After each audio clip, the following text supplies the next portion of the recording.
I'm with Konstantin Kisin, everyone. Hello, and I am really excited to talk to you just in general. I love your everything, particularly trigonometry. So tell us a bit about who you are in case people don't know already. So thanks. It's good to see you again, Bridget. We really enjoyed having you on trigonometry. That was brilliant. It was really fun. I It was, and we look forward to coming on your show as well. I'm a comedian, originally stand-up comedian here in the UK. I'm originally from Russia. I was born in the Soviet Union. And at some point in my comedy career, Francis, my co-host, and I felt like things were going very weirdly with comedy, and we wanted to explore why that was. And then we sort of realized it wasn't just comedy, it was the entire world going nuts. And so we randomly found ourselves talking to fascinating people from all around the world, your Jordan Petersons, your Douglas Murrays, Brett Weinsteins, etc., about what people now call the culture wars, and a lot of other things as well. And we have a YouTube show called Trigonometry. We do 2 interviews a week, and we also do what we call raw shows, which is just me and Francis talking a bunch of nonsense for an hour and a half with our fans. And so, yeah, that's me, and that's what I do. And so, how has that translated over to your locals community? So, you have a community on locals, correct? We do, and Ori, who is the salesperson at Locals, had to chase me for months and had to be ridiculously persistent. And I was like, "Who is this weirdly named guy who keeps hard selling me on this thing?" And I didn't know it was Ori was a lady's name. Eventually, she managed to convince me to have a chat. And when she explained to us what Locals was about, I instantly got it, because the community aspect of Locals is what makes it so different to every other platform. So Patreon, you basically pay someone money because you like their content, and that's it. But with Locals, what you get is an organic community of people who like your content, who post memes, make jokes about you. They meet up. You know, our people on Locals have some kind of trigonometry bingo, which is basically whichever like catchphrases of the show we use, they tick them off a list and they go in Discord together. It's really sad and weird, but also very cool. That's kind of, and it's been brilliant. It's been brilliant because it means people have a place to go to. And from our point of view, we get to interact with our fans very directly. We use it kind of like a private Facebook group where we chat with people. Everyone knows that we're on there. We know everyone who's on there. I think we have nearly 10,000 members, and we're approaching 1,000 supporters now, paid supporters, and we're constantly trying to build it. And people are responding very well to the whole platform. It's been absolutely brilliant for us. And I'm not the sole person that would be saying that if I didn't think it. We are so excited about it, and we really see the potential for growth with Locals as it continues to get bigger as well. Yeah, I find that it's so good at bringing the people who, these conversations start on our videos, on all of the content that we're putting out there, whether it's on Twitter, but there's not a real way to funnel the people who are having interesting conversations, and I don't like the word super fans, but for lack of a better word, just the people who are the most engaged. And they have like their whole own, they have meetups and their whole world. Like you said, they know all the catchphrases, and they give so much back to the community in ways that have surprised and moved me in many ways. I've talked about how we had a memorial for someone most of us had never even met in person, and he was just so active in the community that when they passed, we felt we had to do something. And when I'm not someone who thinks of myself as, someone the other day said, "Oh, you're community building," and I was like, what?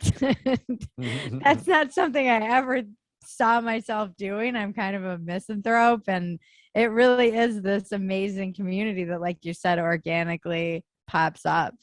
And wow, well, you had someone die. I didn't realize your content was that edgy. We haven't had anything like that. But we nearly had like the first trigonometry marriage happen. That's what I'm waiting for in Phetasy. Yeah. we had a couple that sort of formed via locals, but then they broke up, I think. So we're hoping for some trigger babies. Hopefully that's coming, but haven't had a trigger death yet. So look forward to that, I guess. What kind of stuff do you put behind the paywall and in the community that you're not putting out for, the public? Well, the main thing is we give people upcoming notice, rather not upcoming notice of upcoming guests, people who are about to be guests on the show. We let them know who's coming on ahead of time. And in that notification, we also ask them what questions they want us to ask. We then ask those questions after the interview is over, and the answers only go on locals, only for the paid supporters. So we try to really provide them extra content, but also, Francis, my co-host, he posts stuff about comedy, discussions about who's your favorite comedian, this and that. I'll often post stuff about some of my opinions about things, or we give people who are on locals over a certain amount early access to live shows and discounts and premium seats and free tickets for people who are at a very high threshold, etc. So there's a whole bunch of stuff that we do for our locals that they, I think, really enjoy. But I really don't think that is the main thing for people. In my experience, I think the main thing is the interaction with other people who are in the community. The fact that, they've got trigonometry based memes and all that sort of thing that other people are making. I think that's what really excites people about being part of the community. I find that too. And I think there's also just a shared sense of humor, as well as a shared sense of values that comes just from consuming. I think our content is similar in that respect, the kind of free speech and being able to laugh at yourself and the world, and recognizing that there is a craziness that seems to be infecting. And a lot of the people I've noticed recently in particular, it's where they go to vent. It's a place they feel safe, where they'll be out in public with their friends and people will all be shaming people who aren't getting vaccinated, for instance. This is something I've been seeing a lot. And then, I think in every group, there's probably one who's just sitting there kind of silently not vaccinated. And meanwhile, everybody's speaking in this kind of collective group think, and they don't feel like they have a place to go, but they can go into this other community or family. We call it the fam, and vent these things. So it's a release. Yeah, it is for a lot of people, I think. We try to encourage people, to express their views, even if other people in the community might not agree.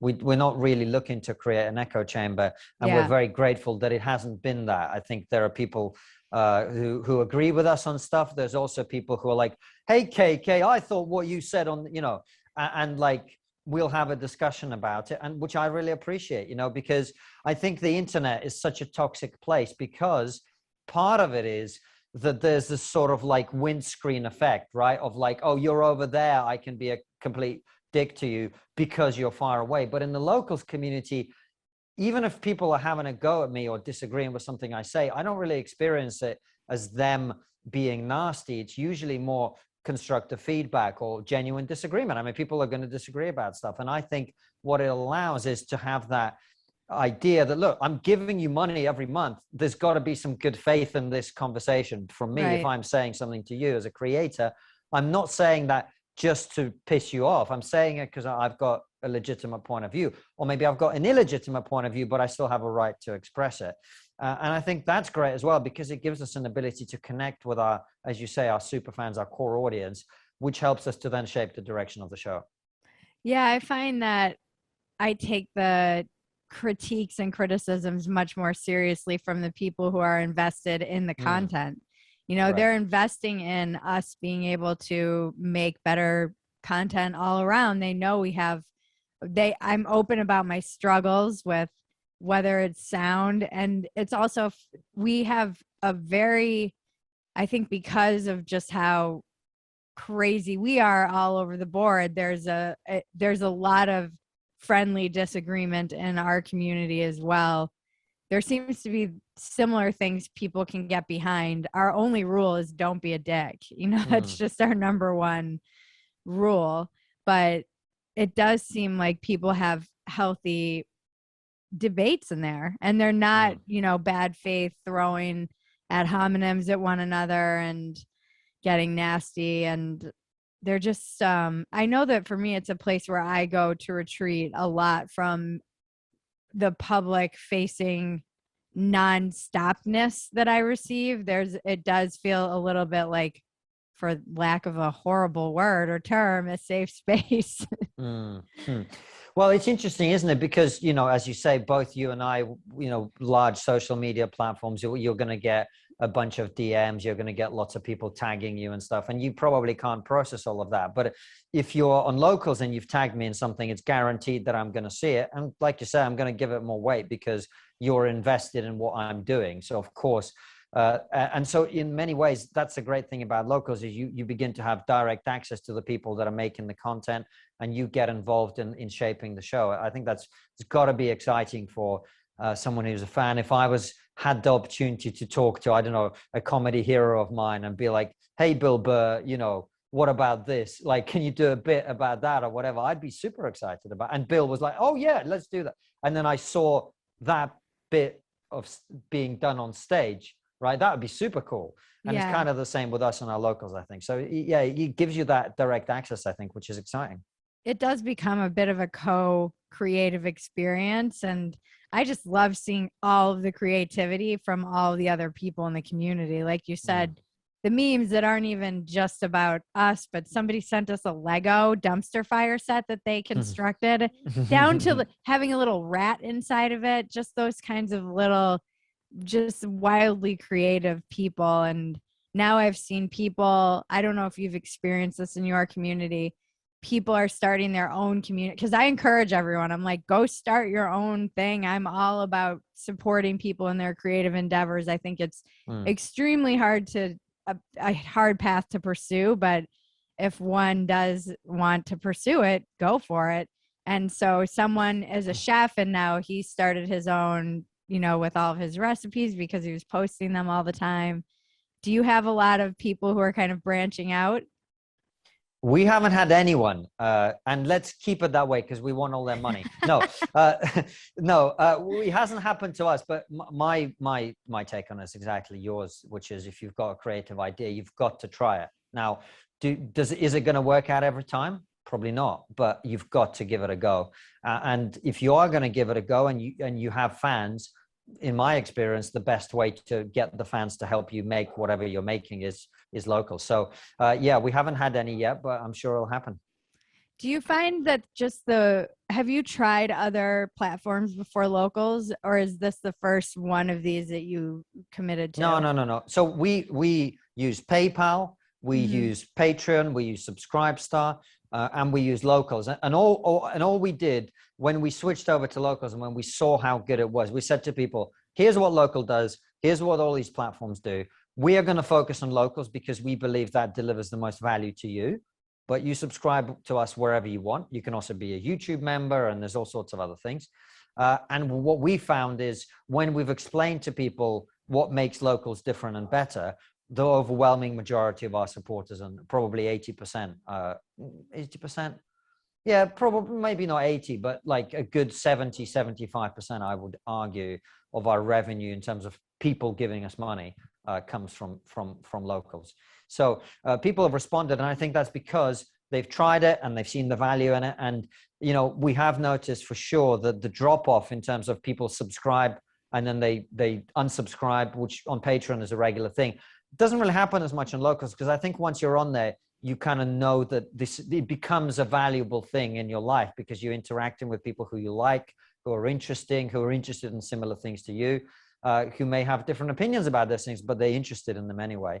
And so I think that's been a big benefit. You keep a consistent and build a consistent community over time because you're not losing people, because you're keeping them engaged. Do you think that it's scalable at a massive level? I think when it gets bigger, the community will change, and it will probably fracture somewhat.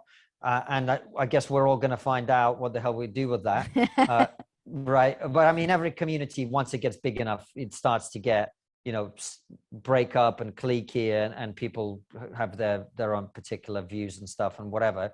And I see that problem coming down the line. I have no idea what to do about it yet. So I guess we'll just see in the moment how we deal with it. That's always my fear, is how do I keep this? It feels so magical right now in the community. And I just always, that's my concern, is how do I maintain that whole vibe as it grows? And there are people who have been there from day one. And like you, I was on Patreon, but I'm about to shut my Patreon down. Everybody's migrated. I find the design of locals to be extremely sexy and user friendly, and they're constantly, for video and audio, it's just a no brainer.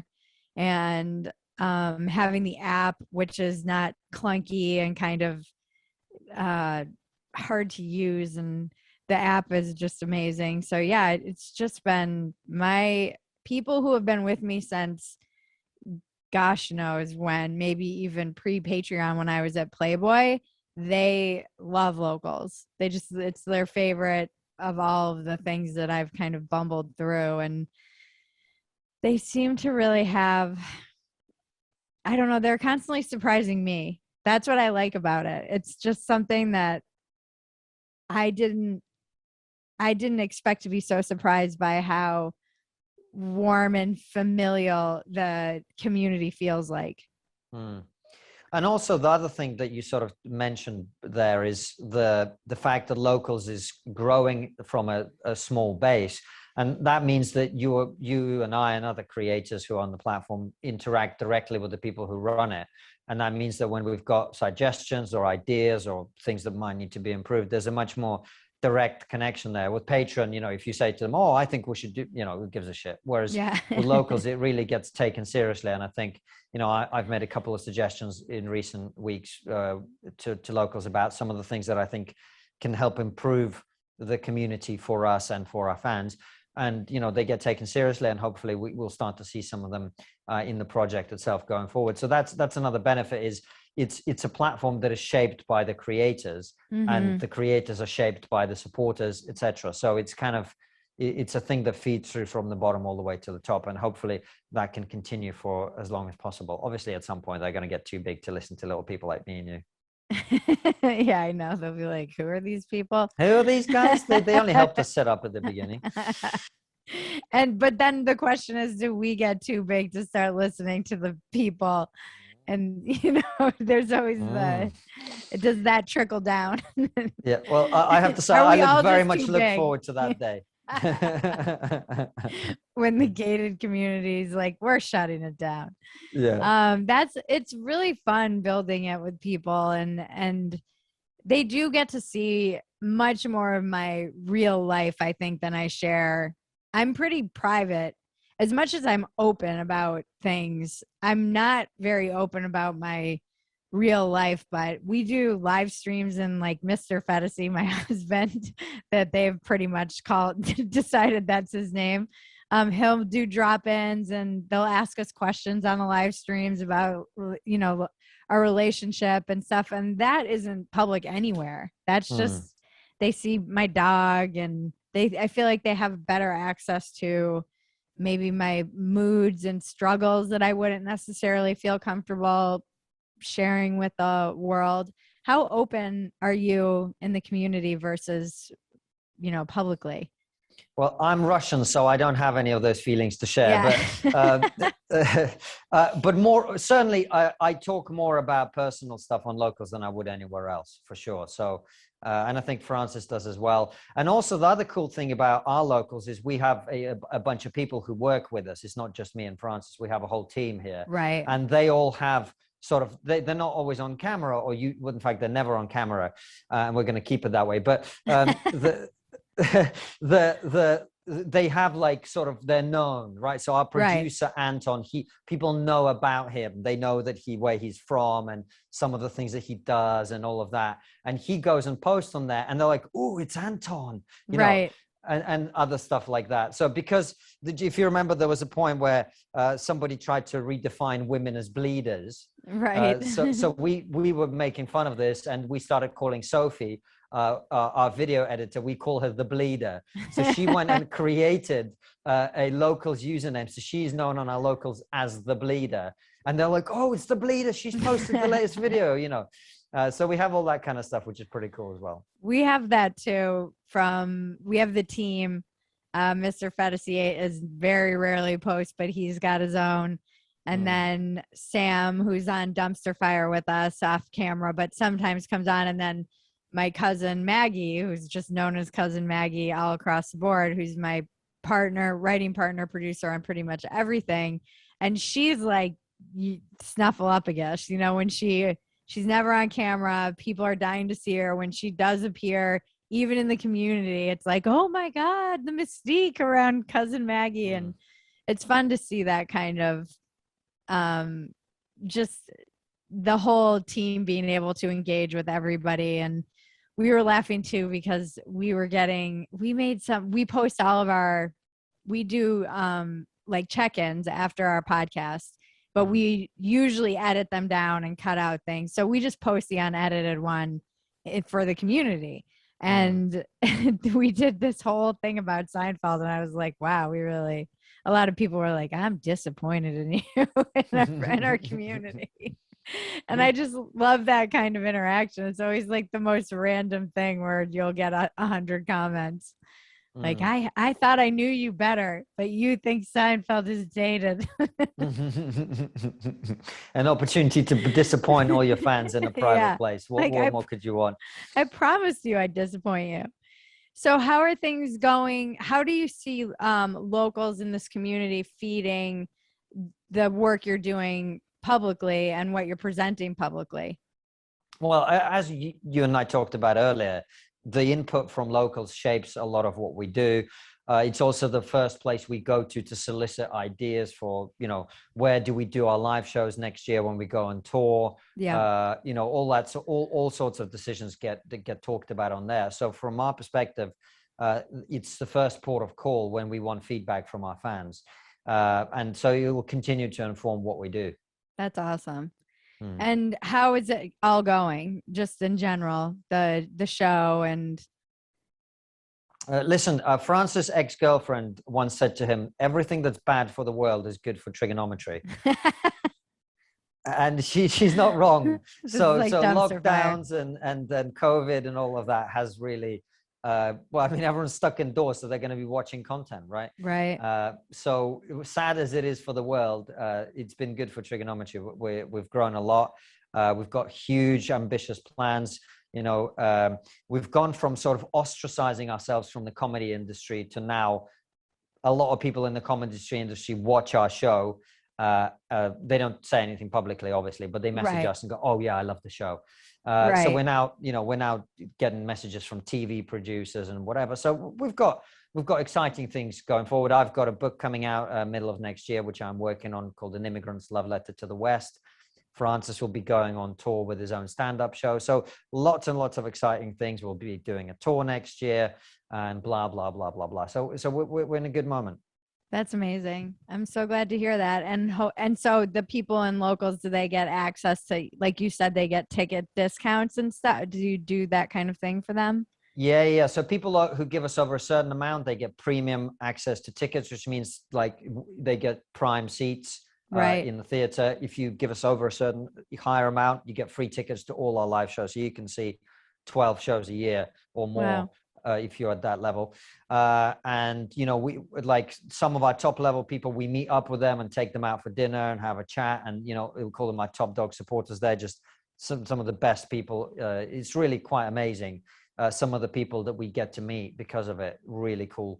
And we do monthly calls with our patrons, our locals, over a certain amount as well. So, you know, we get like that sort of level of feedback on Zoom directly from people. We chat to them, we ask them what they're enjoying, what they're not enjoying, where they think we should be going, etc. So there's all sorts of cool stuff that we have for people who are supporting the show, which is really important because, as you know, the world we live in now, if you do anything that's remotely controversial or remotely offensive or remotely whatever, you can't rely on corporate advertising and sponsorships, because it's just going to go poof the moment you say the wrong thing.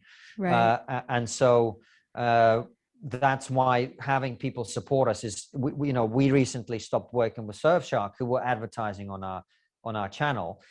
because of, you know, them sort of canceling their support for the post. It's a long story. Right. Basically, they got involved with cancel culture, and we were like, well, we're not going to advertise you anymore. And we can only do that, and we can only stick to what are our core principles of the show if we know that people are going to back us up. And so that's why it's been great to have that.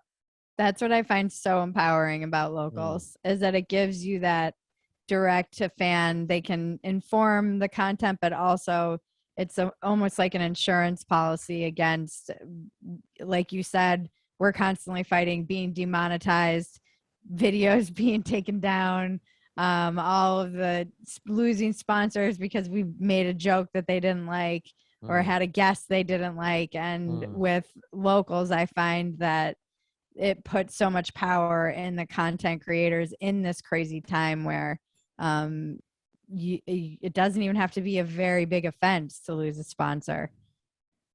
That's exactly right. And that's where having a community that will back you comes in.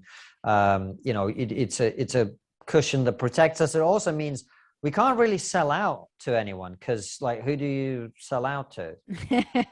You know, yeah. like the thousands of people that we have on Locals and Patreon, whatever, I don't know what they all think. They probably think very different things, you know, and the community we have is crazy, because you've got like radical feminists, and then like people who think feminism is idiotic, and they're all in like one community having a conversation, and we're bringing people together. And they are starting to see that actually, you know, maybe there are things about feminism that are great, and the others want to see, well, maybe some of the people who oppose some of the things that we talk about, they've got a reason for that. And actually it's bringing people together. And that's always been our idea. You know, I know it doesn't sound very credible for a show called Trigonometry, but it's always been our point of view that having honest conversations about difficult challenging subjects in good faith is what brings people together, as opposed to angering them and making them, you know, hate each other, which is what I think the rest of our media is doing. Right. And Locals has been a great way of detoxifying the conversation. I love that. I think we can end there. Where can everybody find your Locals and you? So we're on Locals. Just search for Trigonometry, and the show is at TriggerPod on all the social media and on YouTube. Check it out. Thank you so much for your time. I know you're an extraordinarily busy man, and I appreciate you taking the time to sit down with me. Thanks for having me, Bridget. Good to chat.